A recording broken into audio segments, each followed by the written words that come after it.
Hola, mucho gusto saludarlos a todos. Es un placer estar aquí con ustedes. Pues bueno, como ya les comentaron, yo soy psicóloga, neuropsicóloga, pues como formación final, ¿no? Y parte de mi trabajo es saber cómo lo que pasa dentro de nuestros cerebros influye en lo que hacemos hacia afuera, en cómo se ve, ¿no? Pero también hay que recordar y considerar que las cosas de hacia afuera también incluyen y modifican nuestras estructuras cerebrales, ¿no? Mientras estaba planeando para ustedes esta charla, batallé mucho con el título, ¿no? Porque pensaba de qué es lo que realmente se quiere transmitir, ¿no? O cuál es el objetivo de esta charla.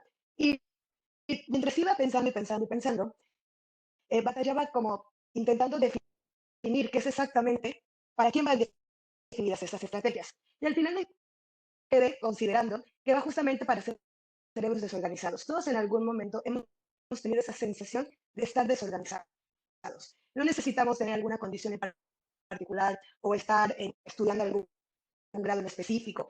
Simplemente hay veces que el cerebro se satura de demasiada información y da la sensación de que no sabemos ni por dónde empezar.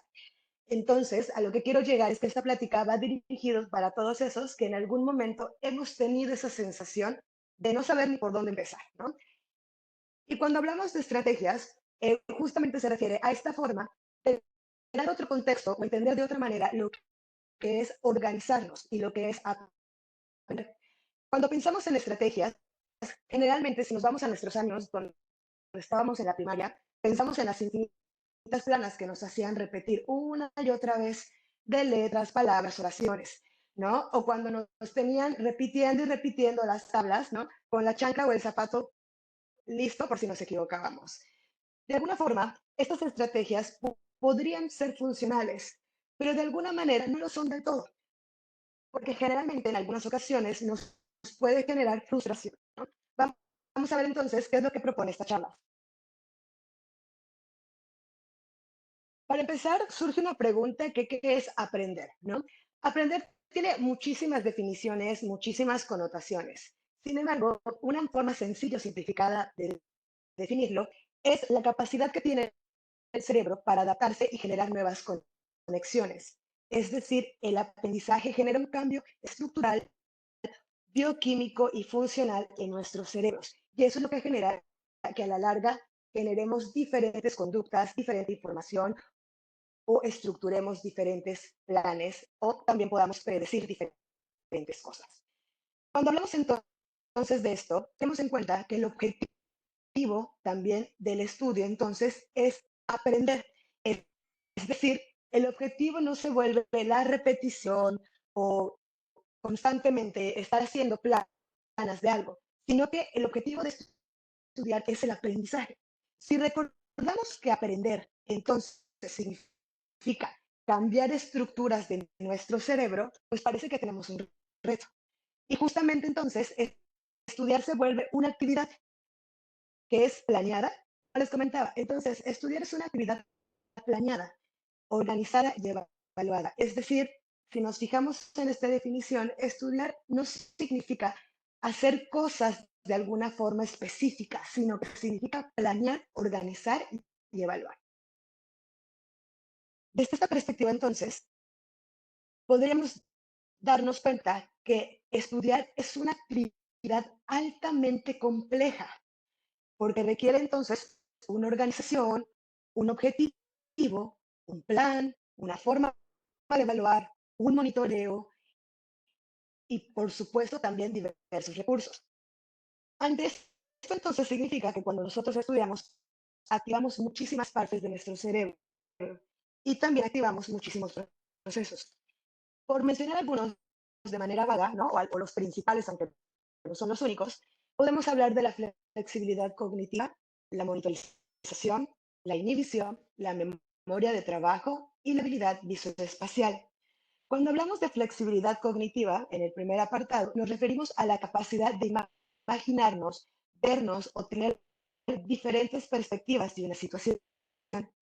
Esto es altamente útil cuando estudiamos, en el sentido de contextualizarnos o poder ver diferentes perspectivas de dónde sale lo que queremos aprender, ayuda a generar un mejor contexto de lo que nos estamos enfrentando. Cuando hablamos de monitorización, por otra parte, nos referimos a este constante vigilia de nosotros mismos. Es decir, que nosotros vamos a actuar también como esa figura que nos ayuda a darnos cuenta si estamos o no logrando nuestros objetivos.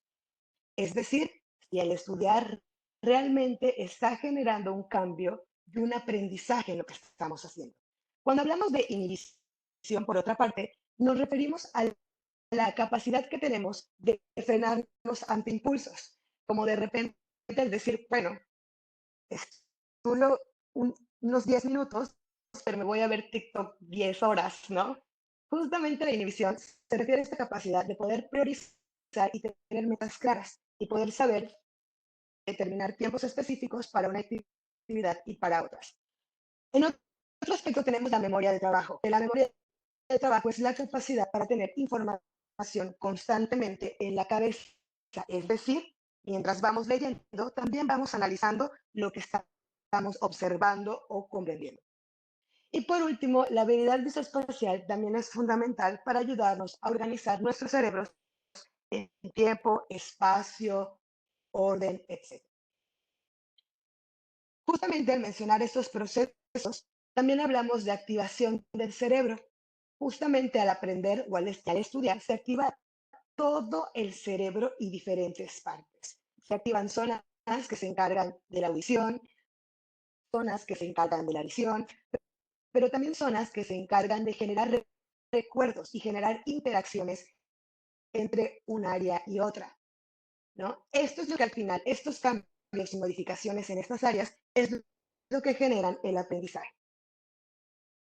Todo esto en general, a lo que queremos llegar es que lo que se busca es que haya un mejor funcionamiento, ¿no?, de nuestras habilidades, es decir, poner a activar todas estas áreas que están aquí. Sin embargo, ahora viene una pregunta vital y fundamental, pero entonces, ¿cómo realizo esto? ¿No? ¿Cómo entonces hago cosas que me ayuden a estudiar y a tener un objetivo, y a tener un plan y por tanto aprender? Y justamente intentando dar respuesta a estas preguntas, podemos decir que se necesitan tres cosas fundamentales para estudiar.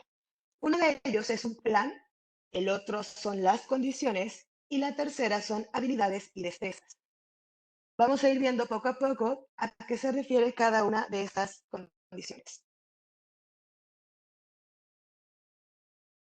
Cuando hablamos de tener un plan, se refiere a justamente tener una idea en la mente, en el cerebro, ¿no? Como esas ventanitas que luego tenemos abiertas, donde tenemos una idea de qué queremos hacer, cómo lo queremos hacer, qué cosas necesito para hacerlo, qué contenidos son los que necesito estudiar, etcétera. Y muchas veces, pese a que tenemos esa idea en la mente, no logramos aterrizarla. Es decir, se queda ahí como ideas, ¿no? Y muchas veces esas ideas están hechas en un collage.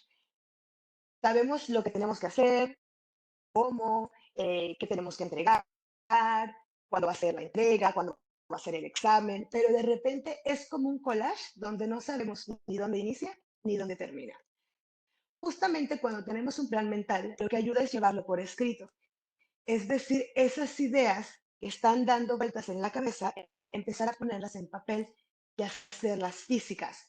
Al momento de empezar a escribirlas en una hoja de papel, el mismo cerebro va a empezar a organizar visoespacialmente.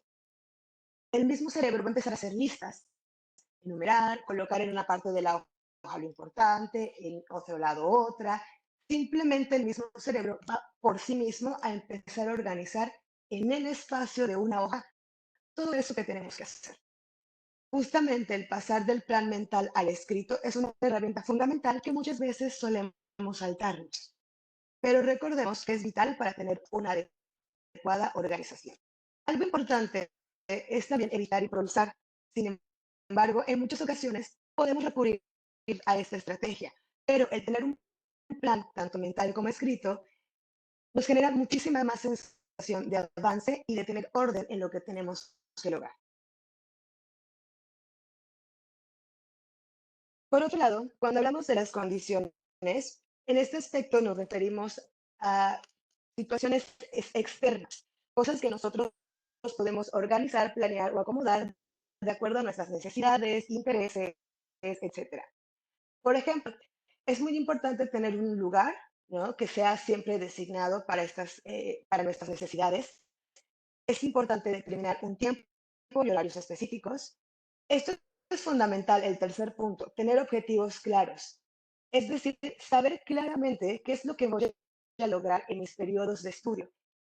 Es decir, si tengo que estudiar toda una unidad, puedo ir segmentando los temas en pequeños apartados y poner objetivos por horas o por días. Es decir, el lunes voy a estudiar los primeros dos subtemas y el martes voy a estudiar los siguientes dos subtemas. Es decir, tener objetivos claros de lo que se espera lograr por días o por jornadas de estudio genera una sensación de logro, lo que motiva también y nos ayuda a generar estos hábitos. Cuando hablamos de lugar, nos referimos principalmente a las condiciones, es decir, que sea un lugar que esté bien iluminado, que haya adecuadas condiciones de ventilación, es decir, que no tengamos ni mucho frío ni mucho calor, que haya la iluminación adecuada, que podamos tener las cosas que necesitamos a la mano, etc.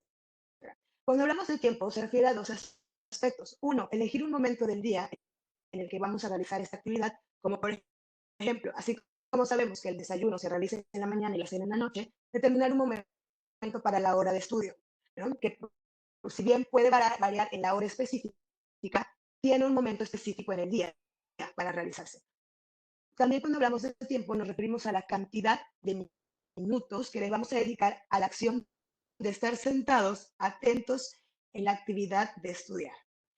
Hay varias técnicas para determinar el tiempo. Una de ellas son los que se conocen como los pomodoros, ¿no? Que hablando un poquito de esto, es determinar espacios de trabajo y posteriormente espacios de descanso.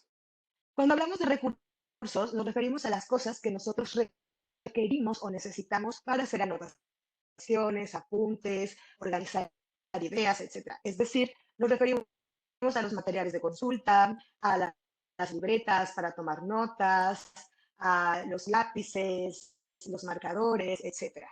Y cuando hablamos de técnicas, esta es la parte donde vamos a profundizar más. Son estas pequeños actos que podemos hacer para mejorar nuestro estudio. Ahorita vamos a profundizar en esa parte.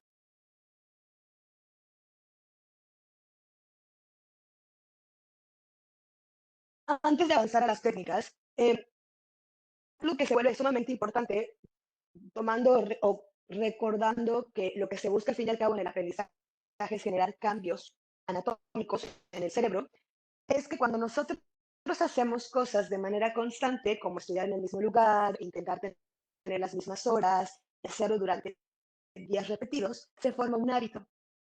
Es decir, se establecen conexiones cerebrales. Y estas conexiones cerebrales son lo que se necesita para que algo se vuelva duradero y repetitivo en el tiempo. Es decir, la repetición de un acto ayuda a mantener el hábito. Sin embargo, como bien se menciona aquí, ¿no? Para aprender estos hábitos se tiene que practicar. Es decir, si nosotros realizamos estos actos de tener un horario y un momento específico en el día, solo un día o dos días, por supuesto que estas conexiones de las que hablamos, de estas partes del cerebro, no se van a dar de manera eficiente, ¿no? Las conexiones también se tienen que fortalecer, son como músculos de alguna manera, ¿no? Hay que entrenarlos para que puedan estar listos cuando los necesitamos. Por otra parte, cuando hablamos también de habilidades y destrezas, pues se refiere a esos procesos mentales que hacemos al día a día, es decir, todos en la vida, ¿no? En el día a día, en la cotidianidad, pensamos, observamos, organizamos y analizamos. En todo lo que hacemos, tanto cuando vamos a ir al súper, a hacer compras, pensamos, observamos, organizamos y analizamos, ¿no? Cuando vemos, por ejemplo, pensamos de, ¿qué hay que comprar, no? Observamos en nuestra alacena que nos falta, organizamos la lista de las cosas y analizamos como, por ejemplo, uy, qué caro está esto, ¿no? O, uy, esto creo que lo voy a sustituir por otra cosa. Estas habilidades las usamos diariamente y también son sumamente indispensables al momento de aprender. Cuando hablamos de pensar y observar, nuevamente, son estas cotidianidades, ¿no? Y lo que hace que se vuelvan habilidades y destrezas es hacerlo de manera consciente, es decir, conscientemente saber qué es lo que quiero, qué es lo que tengo que observar, qué es lo que tengo que organizar y qué es lo que voy a analizar.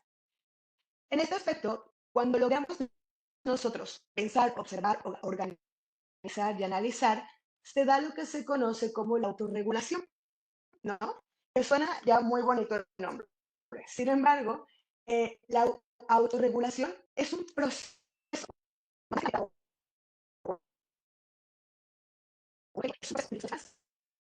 Descubrimos nuestras propias formas de organizarnos, con el objetivo de nosotros mismos generar hábitos y cambios en nuestro cerebro y, por supuesto, se va a ver reflejado en nuestras conductas. Entonces, nuevamente, no es simplemente agarrar técnicas que conocemos y aplicarlas, sino es descubrir qué técnicas son efectivas para nosotros, dependiendo de nuestros horarios, necesidades, gustos, estilos, etc. Por tanto, entonces, es aquí donde entra el título, ¿no?, del tema que les vine a presentar el día de hoy, que es el aprendizaje autorregulado. Justamente para que el aprendizaje se vuelva autorregulado, es un proceso activo, es decir, conscientemente tenemos que saber que lo que estamos buscando es construir un cambio y un aprendizaje. Se dice que es constructivo porque las personas lo vamos construyendo de acuerdo a nuestras necesidades, gustos, etc. Por tanto, es el estudiante el que tiene los objetivos claros, es decir, es el estudiante el que define cuánto va a estudiar, qué contenidos va a estudiar en este momento, etc. Otra parte importante es el monitorizarnos, es decir, poder ser conscientes de nosotros mismos y darnos cuenta si requerimos más tiempo para un tema, si este tema no nos va a requerir tanto, o si ya nos desviamos y nos pusimos a estudiar otras cosas que no son relevantes, o si ya nos saltamos un tema que es muy relevante, es decir, ser consciente de lo que hacemos, ¿no? Todo eso a la larga lo que genera, lo que nos permite es regular nuestros pensamientos. Es decir, creo que muchos de nosotros nos hemos cachado de repente empezando a investigar un tema y terminando en otro completamente diferente. Entonces, el hecho de regular y darnos cuenta que de repente ya nos fuimos por las ramas es una parte importante para tener un aprendizaje autorregulado. Es decir, verificar si seguimos en nuestro objetivo o si ya nos distrajimos. ¿Okay? Justamente cuando logramos controlar estos pensamientos e impulsos, se da muchísimo más la motivación porque nos da la sensación de control y de logro. Y por tanto, todo eso a la larga beneficia en que vayamos logrando nuestros objetivos, que son aprender, recordar, memorizar o tener nuevos conocimientos. Algo muy importante también a mencionar es acerca de las estrategias de aprendizaje, ¿no? Ahorita ya les platiqué qué es lo que se busca, qué es el aprendizaje autorregulado. Ahora vamos a darnos un clavado en, bueno, ¿no?, ¿y ahora cómo hacemos eso? Cuando hablamos de estrategias de aprendizaje, justamente estas son las actividades reflexivas, es decir, intencionadamente estamos conscientes de qué queremos hacer, cómo lo vamos a lograr y para qué lo vamos a lograr. Y algo vital nuevamente es tener un objetivo. Sin un objetivo es muy fácil perdernos. Sin un objetivo es como de repente correr un maratón, pero no saber dónde está la meta. Y simplemente estar corriendo, corriendo, corriendo, agotándonos y parece que nunca es suficiente porque no sabemos a dónde tenemos que llegar. Para poder tener objetivos claros y poder tener estrategias eficaces, las personas debemos poner en práctica ciertas habilidades que son las tomas de decisiones. Es decir, que nosotros conscientemente podamos decidir qué hacer, qué no hacer, cuánto tiempo, en qué momento, etcétera. Nuevamente, y lo vuelvo a enfatizar, los objetivos claros, porque recuerden que sin un objetivo claro es como correr sin nunca llegar a la meta. Y otra parte muy importante tiene que ver con las señales para iniciar la acción. Por ejemplo, así como cuando vamos a correr un maratón, ¿no?, o una carrera, ver nuestros tenis, ver el número de nuestra playera o hablar con nuestros amigos que vamos a correr, es algo que motiva en sí mismo y son señales para decir, sí, sí puedo, lo voy a lograr. También para aprender y para estudiar tenemos que generarnos señales, cosas que nos ayuden y nos motiven a hacer esta acción, como puede ser estudiar con algún amigo, planear horarios, después darnos algún premio por haber estudiado, generar un ambiente muy agradable para estudiar, etc. Por otra parte, las técnicas, perdón, antes de pasar a las técnicas. Entonces, si ustedes se fijan, las estrategias son actividades reflexivas, o sea, son procesos de análisis de lo que vamos a hacer y cómo lo vamos a lograr. Mientras que las técnicas de estudio son esos actos específicos que nos ayudan cuando estudiamos. Es decir, las técnicas las podemos usar mecánicamente, como cuando nos ponían a repetir las tablas y ya ni sabíamos qué decíamos, ahora estábamos repitiendo, repitiendo, repitiendo, ¿no? Y muchas veces al repetir las tablas, nuestro único objetivo era que no nos den un coscorrón porque ya las dijimos mal. Y muy pocas veces nuestro verdadero objetivo era aprenderlas o que tengan un significado para nosotros, ¿no? Justamente cuando las técnicas de estudio se hacen de forma mecánica sin un objetivo claro, estas pueden no ser efectivas, ¿no? En sí las técnicas de estudio son muy útiles, son muy buenas y son necesarias, pero estas acciones sin una intención y sin un objetivo empiezan a carecer de funcionalidad, ¿no? Las técnicas, cuando las empleamos de forma consciente y con objetivos, nos ayudan a convertirse en hábitos. Y cuando esto se repite de manera constante, entonces ya se vuelven estrategias porque ahora sí, ya nos sirven para lograr algo específico que queremos. Podríamos hablar en este momento de forma, pues no exhaustiva, ¿no? Pero de alguna forma ilustrativa, pues de algunas estrategias que nos ayudan a generar mayores aprendizajes, ¿no? Muchas de estas ustedes las han empleado de manera empírica, ¿no? En la cotidianidad, lo han aprendido por sus maestros, por sus familiares, etc. ¿no? Y una de esas estrategias son las estrategias de ensayo, por ejemplo, ¿no? Que es lo que les comentaba, que es lo que más solemos hacer, o muchos de nosotros que crecimos con ese tipo de estrategias cuando estábamos en la primaria o en el kinder, ¿no? Que justamente es la repetición continua, ya sea de manera oral, como cuando nos ponían a repetir las tablas de multiplicar, o escrita, como cuando nos ponían a hacer planas, ¿no? Muchas veces estas estrategias, como les comento, son útiles, pero cuando no hay un objetivo claro, ¿no? Algunas veces también usamos, repetimos en voz alta, subrayamos, tomamos notas literales de algunos conceptos que tenemos que memorizar, los memorizamos y los repetimos a cada rato, etc. Otras estrategias se conocen como las de elaboración, ¿no?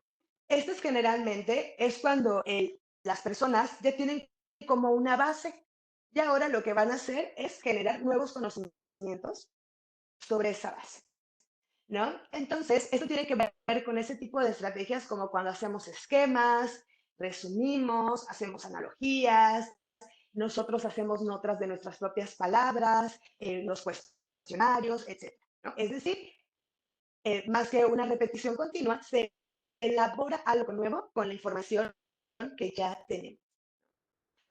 El otro aspecto es lo que se conoce como las estrategias de organización, ¿no? Que es muy similar al anterior, pero esto también ayuda a agrupar, a, a categorizar la información que tenemos, ¿no?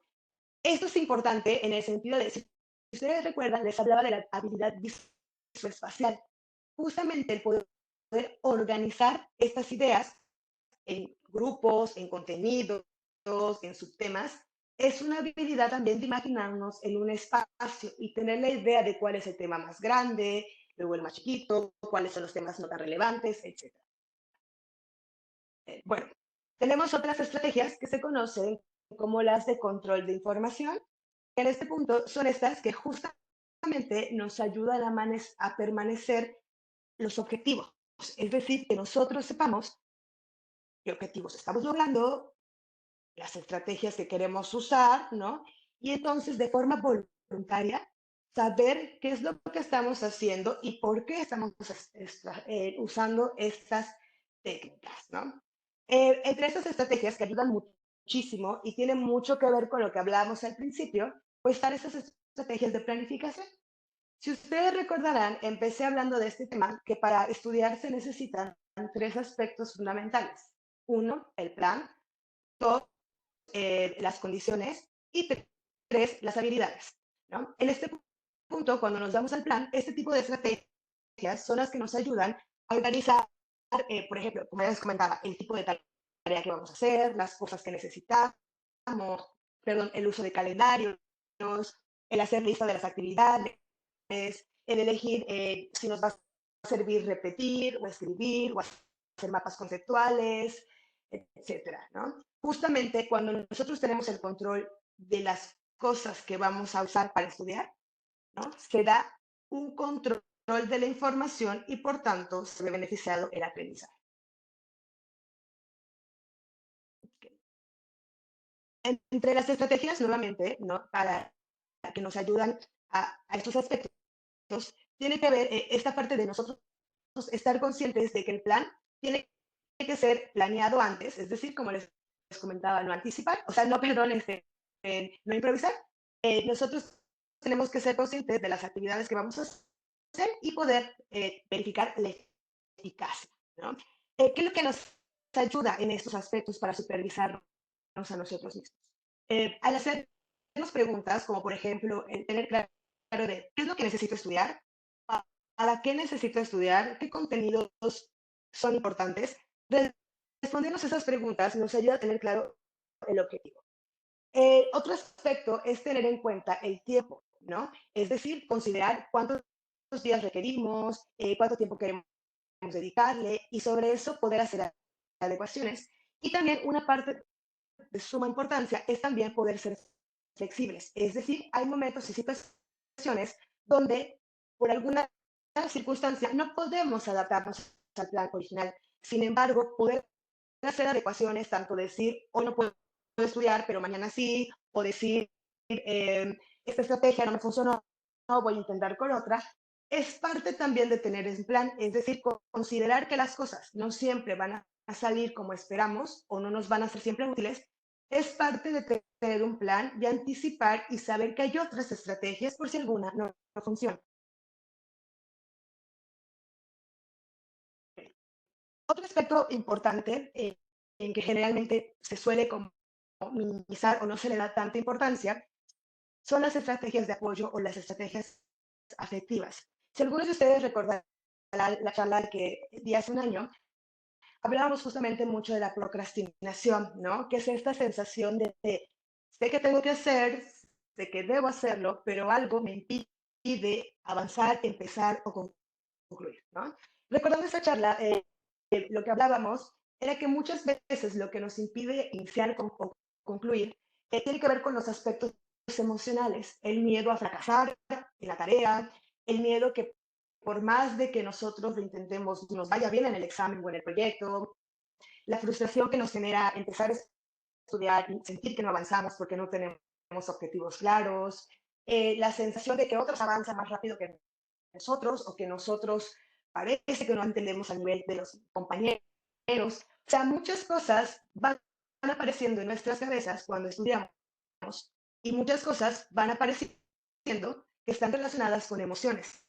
Es decir, mientras estudiamos no solo pensamos en el contenido, sino también pensamos, eso saldrá en el examen, esto es importante, ya tardé mucho en estudiar, ¿por qué a mí se me dificulta? Es decir, muchas cosas más empiezan a aparecer.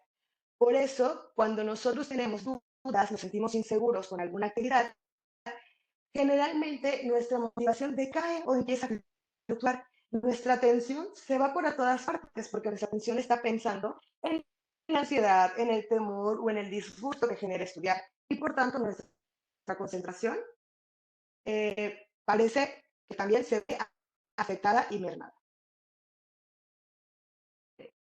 En este aspecto, ¿tienen algún comentario, alguna duda?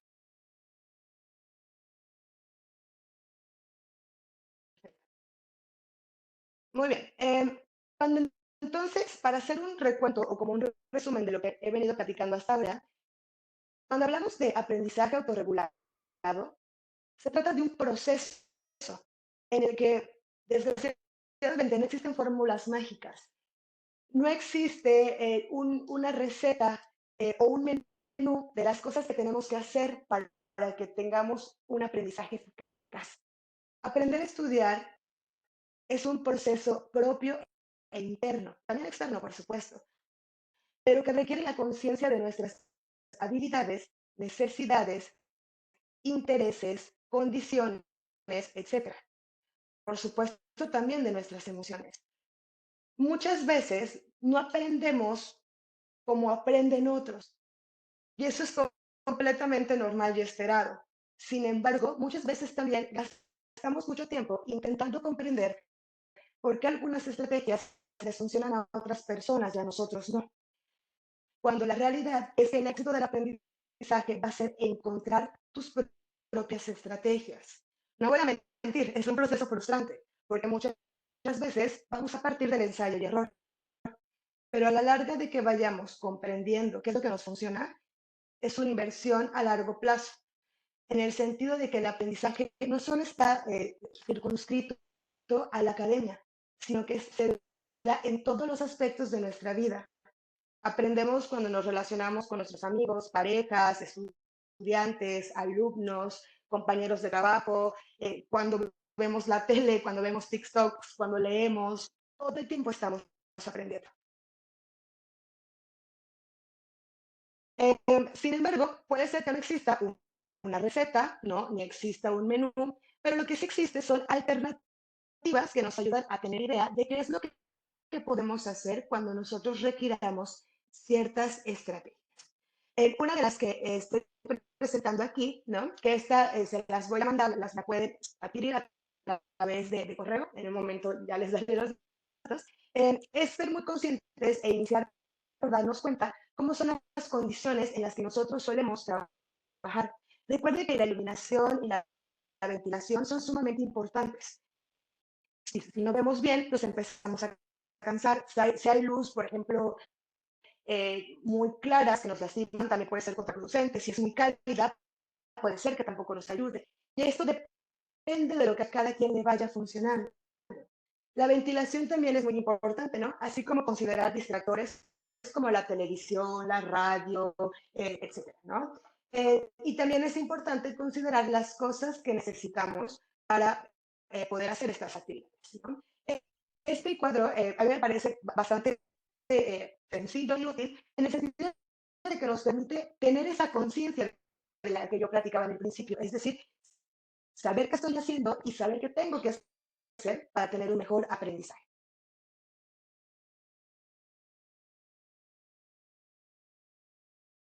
Okay. Eh, ok, otra de las cosas que nos pueden ayudar a organizar y planificar tiene que ver con justamente identificar los momentos del día en los que queremos determinar ciertas actividades, ¿no? Dependiendo nuevamente de nuestros horarios, agenda, de intereses, etcétera, podemos ir determinando ciertos momentos que si bien estos no tienen que ser sumamente rígidos, nos pueden ayudar a tener una estructura, ¿no? Recuerden que a veces, no a veces, que recuerden que parte fundamental del plan no es solo tenerlo en la cabeza como un collage, sino también es llevarlo a lo escrito y poder tenerlo de manera organizada, tanto mental como visualmente, ¿no? El uso también de horarios, ¿no? Nos ayuda justamente a identificar cómo esas actividades tópicos o esas actividades importantes durante el día y justamente poder ir organizando nuestras actividades de la semana. ¿Ok? Este tipo, por ejemplo, de cuadros como más específicos y divididos, nos ayuda identificando esas actividades específicas que podemos ir organizando, ¿no? Estas, estos ejemplos que les muestro son eso, ejemplos, ¿no? Cosas que ustedes pueden emplear en la vida cotidiana para ir generando su propia organización, ir probando, ir verificando qué les funciona, qué no les funciona y qué resulta mejor para ustedes. ¿Sí? Eh, por el momento, por mi parte en este momento sería todo. Quedo para ustedes, para dudas, comentarios, etc. ¿Cómo crees que afectó el COVID a esta parte del aprendizaje en cuanto a que tuvimos que, o tenemos algunos todavía que quedarnos en casa a trabajar y que es el mismo entorno en el que estamos estudiando, en el que estamos trabajando y bueno, y descansando, o qué estrategias podríamos tomar si decidimos hacer home office para que no sé si tengamos que designar un espacio específico que sea, pues, este espacio nada más es para estudiar o qué es lo que podemos hacer. Sí, justamente es lo que pasó con el COVID, ¿no? Muchos límites, ¿no? O divisiones que teníamos en esas partes de nuestra vida de, por ejemplo, hora de estar en casa, ¿no? Hora de trabajo, hora de descanso, se rompieron por completo, ¿no? Y el uso justamente de las tecnologías permitía esta sensación de disponibilidad constante 24 horas, 24 horas los 7 días de la semana, ¿no? Y justamente esto generó nuevas formas o nuevas necesidades de adaptarnos a los aprendizajes actuales. Una parte importante, y retomando lo que hablábamos, son las condiciones en las que nos encontramos, ¿no? Muchas veces, cuando la condición es como incierta, difusa para nosotros, pues también afecta en cómo nos organizamos, cómo nos sentimos, cómo nos motivamos. Una de las digamos, soluciones justamente tiene que ver con esta prueba y error de lo que nos funciona, ¿no?